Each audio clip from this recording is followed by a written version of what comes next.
मानव शरीर प्राप्त होना अत्यंत दुर्लभ है। उसमें भी ब्राह्मणत्व के संस्कार, उसमें भी सारस्वत ब्राह्मण होना इस जीवात्मा की सर्वोत्तम उत्कृष्ट उपलब्धि है। अतः यदि हम भगवत साक्षात्कार कर लें और भगवत भाव के साथ जीवन जिएं, जो शेष जीवन रह गया है, तो निश्चय ही हमारा मोक्ष जीते जी हो जाएगा। आज हम जीते जी मोक्ष की बात वेदों के चार महावाक्यों द्वारा प्रमाणित करके आपको बताएंगे और साथ में ही 7 कुंडलियों का जागरण करेंगे। सबसे पहले हम ओमकार का उच्चारण करते हुए ओमकार का पूजन अर्चन वंदन करते हैं। हरि ओम।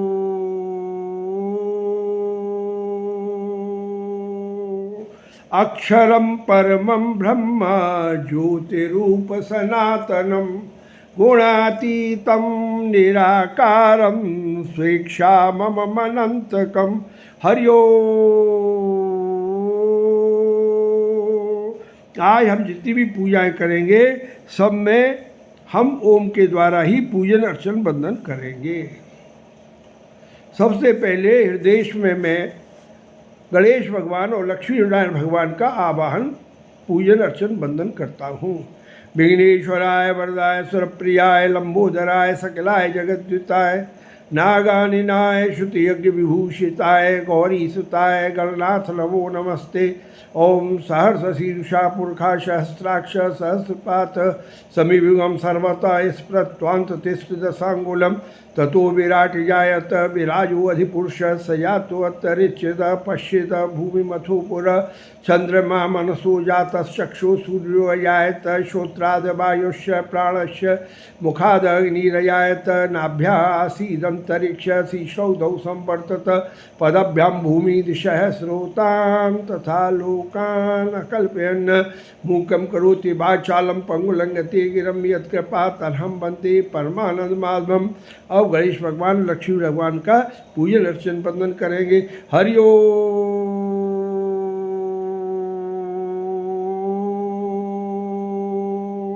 साथ ही साथ कपालभाति भी करते जाएंगे।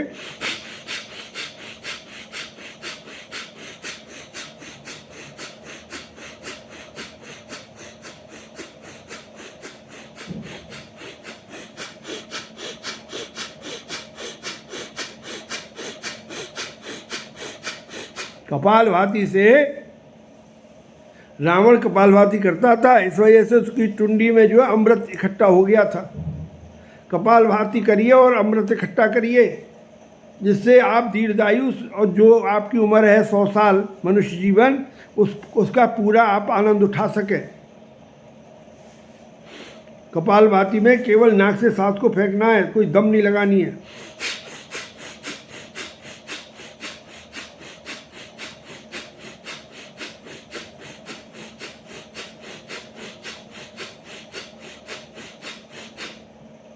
अब सबसे पहले ये जो शरीर है यही माध्यम है भगवत प्राप्ति का। इसका पूजन अर्चन वंदन करेंगे। शरीर को संस्कृत में पिंड बोलते हैं। ओम पिंडाय नमः पिंडाय नमः पिंडाय नमः पिंडाय नमः पिंडाय नमः पिंडाय नमः। हे पिंड, आप जागृत हो, आप जागृत हो, आप जागृत हो, आप जागृत हो और मेरे मन बुद्धि चित्त अहंकार को भगवान के शीशों में लगा दें। मैं मायाबद्ध हूँ, मुझे माया से मुक्त कर दें, मेरी प्राणवायु को ऊर्ध्वगति प्रदान करें। मैं आपका पूजन अर्चन वंदन करता हूँ। हरि ओम।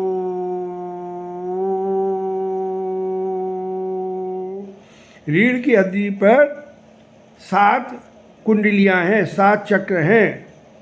पहला है मूलाधार, सबसे नीचे जो गुदा है उसको मूलाधार चक्र बोलते हैं। उसको जागृत करेंगे।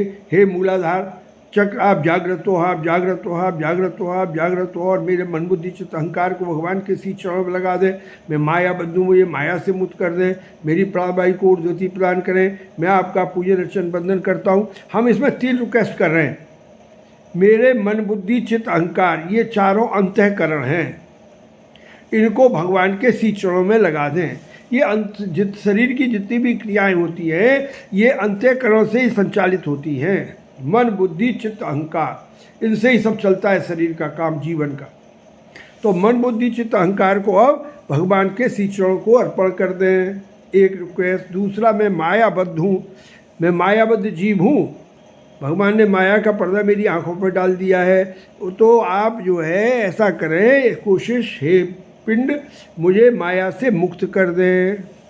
और तीसरा, मेरी प्राणवायु को ऊर्ध्व गति प्रदान करें, क्योंकि प्राणवायु मूलाधार में रहती है, तो ये ऊर्ध्व गति प्रदान करें, ऊपर की तरफ आए, जिससे ये भ्रमरंध्र से जो है भगवान के चरणों को अर्पण हो सके। जिस व्यक्ति की प्राणवायु मरते समय भ्रमरंध्र से निकलती है, जहाँ से निकलनी चाहिए, वो ही सबसे सर्वोत्तम गति मानी गई है। तो भ्रमरंध्राय नमः।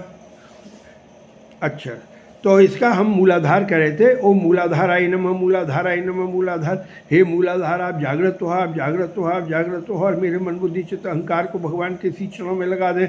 मैं मायाबद्ध हूँ, मुझे माया से मुक्त कर दें, मेरी प्राणवायु को ऊर्ध्वगति प्रदान करें। मैं आपका पूजन अर्चन बंदन करता हूँ। हरि ओम।